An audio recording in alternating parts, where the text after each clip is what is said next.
I'm going to show you how you can easily send money from India to Australia through Western Union. First, visit the Western Union website on your web browser. In the Send To section, select Australia as the destination country. Next, enter the amount of money you wish to send. Then tap on Send Money Now to proceed. Now choose how your receiver will get the money. Select Bank Account for direct deposit into their bank. After that, choose your preferred payment method like a debit card, credit card, or bank transfer. Click on Continue to move forward. You'll be prompted to log in. Enter your Western Union account credentials and tap on Log In. Then tap on Accept to confirm the terms and proceed.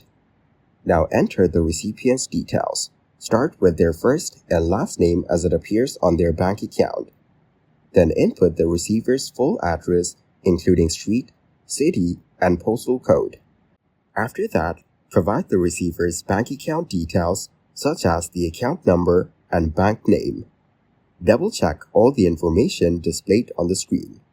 Once everything is correct, click on Continue to complete the transaction.